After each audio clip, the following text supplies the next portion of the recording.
हिंदी से थोड़ा सा डिफरेंट होता है इंग्लिश का रूल। बाकी इसको आप कैसे समझेंगे इस चीज से समझिए। सब्जेक्ट, वर्ब और ऑब्जेक्ट। तो सब्जेक्ट तो हमने फाइंड कर लिया, सब्जेक्ट ही है हमारा। उसके बाद ये बात करें अगर कि क्रिया की, क्रिया क्या है हमारा, तो जाना क्या है, क्रिया है जिन वाक्यों के अंत में आपको ना लगा हुआ मिले या फिर वो कोई कार्य लगे, जैसे खाना पीना, ठीक है, और फिर आपके साथ में जैसे लड़ना झगड़ना, मारना पीटना काटना, ये सभी क्या है, ये सभी क्रिया है, ठीक है। ये सभी किसी न किसी के द्वारा कार्य किए जाते हैं, तो ये क्या हो गए, हमारी क्रिया हो गई, यानी वर्ब हो गया। तो अब हमें हमारा सब्जेक्ट मिल चुका है, अब हम लगाएंगे वर्ब। तो जाता है यानी गो, और गो का इंग्लिश लिखते हैं जी वो, ठीक है। एक रूल, अभी हम रूल नहीं बात करेंगे, अभी रूल हम थोड़ी देर बाद बात करेंगे।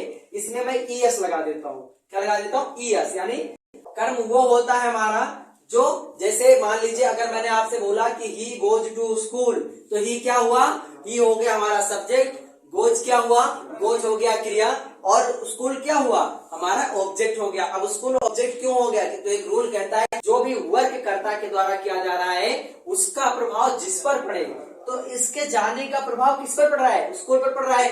तो यही रीजन है कि स्कूल क्या है, स्कूल ऑब्जेक्ट है, ठीक है। अब बात करते हैं इसके रूल की, अफर्मेटिव सेंटेंसेस को बनाने के रूल की।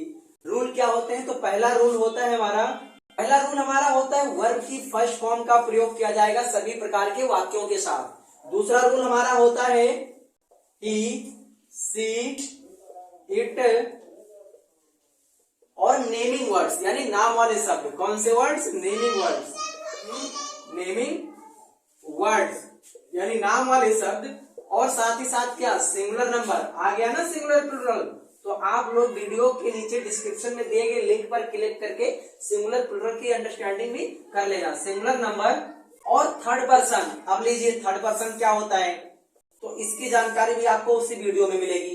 थर्ड पर्सन, ठीक है, के साथ, थर्ड पर्सन के साथ आप क्या करेंगे, वर्ब की फर्स्ट फॉर्म में यस या ईएस लगा देंगे, यस या ईएस लगा देंगे, ठीक है। यानी अगर रूल 2 को पढ़े तो थोड़ा सा डिटेल में है, ही यानी वह, सी यानी वह लड़की के लिए, इट यानी कोई वस्तु निर्जीव कुछ भी, नेमिंग वर्ड्स सिंगुलर नंबर के साथ, नाम वाले शब्द, और क्या सिंगुलर नंबर मतलब एक वचन कर्ता के साथ, थर्ड पर्सन। यानी थर्ड पर्सन कौन होता है, जिसके बारे में फर्स्ट और सेकंड बात कर रहे होते किसी तीसरे के बारे में, इसके साथ में आप क्या लगाएंगे, वर्ब की फर्स्ट फॉर्म में यस या ईएस लगा देंगे, ठीक है। ये हमारा बेसिक रूल हो गया।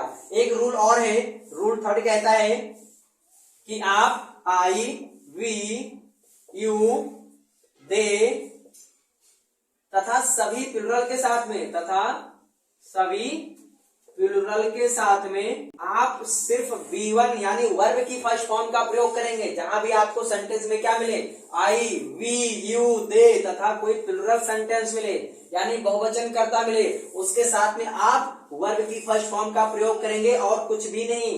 आई, वी, यू के साथ में आपको बिल्कुल भी यस या यस का प्रयोग नहीं करना है। साथ ही साथ आपको आईएनजी का प्रयोग भी नहीं करना है, इज, एम, आर का प्रयोग भी नहीं करना है, क्योंकि बच्चों को थोड़ी बहुत मिसअंडरस्टैंडिंग हो जाती है। वो क्या करते हैं, वो मैं जाता हूं, मैं खाता हूं में भी आई देखते हैं तो वो एम लगा देते हैं। बेसिकली पढ़ा होता है उन्होंने बहुत ध्यान से कंटिन्यूअस को, और उसी का रोल वो सभी सेंटेंसेस में, सभी प्रकार के टेंसेस में अप्लाई कर देते हैं, जो कि रॉन्ग हो जाता है, ठीक है।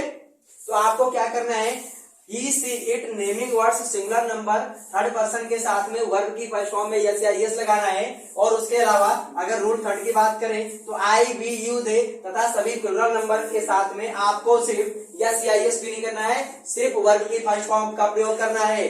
बाकी ये जो नीचे दिए गए हैं जैसे यस या यस या आपका आईएनजी या इज, एम, आर, ये आपको नहीं प्रयोग करना है। किसके साथ, वर्ब की फर्स्ट फॉर्म का सिर्फ प्रयोग करना है, ठीक है। इतनी बात समझ में आ गई हो तो एक सेंटेंस बनाकर देख लेते हैं। जैसे मैंने लिखा, पिताजी रोज सुबह अखबार पढ़ते हैं, पिताजी रोज अखबार पढ़ते हैं, पिताजी रोज सुबह अखबार पढ़ते हैं। तो पिताजी का इंग्लिश आप क्या लिखेंगे, द फादर रीड्स, रीड नहीं होगा क्योंकि पिताजी बहुवचन नहीं है ना, सिंगुलर नंबर है। The father reads a newspaper रोज सुबह, तो क्या हो जाएगा यहाँ पे बच्चों, डेली मॉर्निंग, क्या हो जाएगा, daily morning. The father reads a newspaper daily morning, पिताजी रोज सुबह अखबार पढ़ते हैं। इतनी बात आई आप लोगों को समझ में। अब बात करते हैं हम किसी बहुवचन सेंटेंस को लेके, किसी बहुवचन सेंटेंस को लेके, जैसे यानी प्लूरल नंबर का कोई कर्ता लेंगे, जैसे वह, क्या लगाते हैं, वह रोज सुबह अखबार पढ़ते हैं, वह रोज। तो जब यहाँ पे वह लिखा हमने तो हमारा कर्ता बदल गया कि नहीं बदल गया, बताइए। सब्जेक्ट बदला कि नहीं बदला, बिल्कुल बदल गया। वह कहा इंग्लिश का दे लिखेंगे, क्या लिखेंगे, दे। तो दे में अगर हमने यहाँ पर दे लिखा है तो यहाँ पे सिर्फ वर्ब की फर्स्ट फॉर्म लगेगी, यस हम हटा देंगे, they read a newspaper daily morning, ठीक है। अब बात करते हैं नेगेटिव सेंटेंसेस को कैसे आप बनाएंगे। नेगेटिव सेंटेंसेस को बनाने के लिए आपके पास सिर्फ और सिर्फ आप लोगों को जानकारी होनी चाहिए दो चीज की। पहली आपको प्रयोग करना है डू नॉट, दूसरा आपको प्रयोग करना है डज नॉट। डू नॉट कहाँ प्रयोग करेंगे, डज नॉट कहाँ प्रयोग करेंगे, बस यही थोड़ा सा देखना है। बाकी सेंटेंसेस बहुत इजीली आप लोग फ्रेम कर लेंगे। तो जैसे जो आपके सिंगुलर नंबर होते हैं, सिंगुलर नंबर मीन्स कि आपके जैसे एक वचन कर्ता होंगे, ठीक है। यानी एक वचन कर्ता क्या होते हैं आपके, ही सी इट या किसी व्यक्ति का नाम, ठीक है। जैसे ही इट या फिर नेमिंग वर्ड्स, और वही नेमिंग वर्ड्स, और फिर आपको पता ही है आगे सिंगुलर नंबर थर्ड पर्सन के साथ में क्या प्रयोग करेंगे, डज नॉट, ठीक है। दूसरा रूल क्या है, आई, वी, यू तथा दे, और सभी बहुवचन के साथ में यानी प्लूरल नंबर के साथ में, बहुवचन के साथ में किसका प्रयोग करेंगे, डू नॉट का, ठीक है। तो हम क्या करते हैं, सबसे पहले एक सेंटेंस लेकर हम देख लेते हैं किसका, सिंगुलर नंबर का, कि कैसे हमें इम्प्लीमेंटेशन करना है इस रूल का, ठीक है बच्चों। तो हमने यहाँ पर एक सेंटेंस लिखा, जैसे संध्या रोज बाजार नहीं जाती है, संध्या रोज बाजार नहीं जाती है। ये सेंटेंस हमने लिया कि संध्या रोज बाजार नहीं जाती है, मतलब संध्या यानी संध्या बाजार जाने का काम नहीं करती है। एक वचन है संध्या, कैसी है, एक वचन है, और संध्या बाजार नहीं जाती है। तो इसमें हम क्या करेंगे, सबसे पहले सब्जेक्ट हमारा क्या है, संध्या है। तो संध्या लिख लिया हमने ये फाइंड आउट किया कि ये हमारी क्या है, सिंगुलर नंबर थर्ड पर्सन है संध्या। तो हम इसके साथ में क्या लगा देंगे, डज नॉट लगा देंगे, संध्या डज नॉट। और उसके बाद में हमारा वर्ब क्या है, गो। उसके बाद में कहां पे, go to the market, to the market हमारा ऑब्जेक्ट है ना, Sandhya does not go to the market. ये हमारा पूरा सेंटेंस बनके तैयार हो गया, ठीक है। अब बात करते हैं कि आप डज नॉट को डजंट लिख सकते हैं। जैसे आप यहाँ पे लिख सकते हैं संध्या और डजंट कर सकते हैं। डजंट कैसे लिखेंगे आप, डज लिखने के बाद उसी में यह लगा के वो पोस्ट ऑफिस और टी लगा देंगे, डजंट हो जाएगा। Sandhya doesn't go to the market. Raja के साथ नहीं रहते हैं, राजा किसी लड़के का नाम है, कोई और है इस सेंटेंस में जिसके साथ में कौन नहीं रहते, हम नहीं रहते, हम राजा के साथ नहीं रहते हैं। तो मैंने सेंटेंस लिख लिया यहाँ पे, हम राजा के साथ नहीं रहते हैं। तो हम यहाँ पर क्या हो जाएगा, बी हो जाएगा, प्लूरल नंबर है। तो बी के साथ में क्या यूज करेंगे आप, डोंट यूज करेंगे या do not. We don't live with Raja, we don't live with Raja, ठीक है साथियों। इतना आप लोगों को समझ में आया। अब स्ट्रक्चर लिख देता हूं मैं,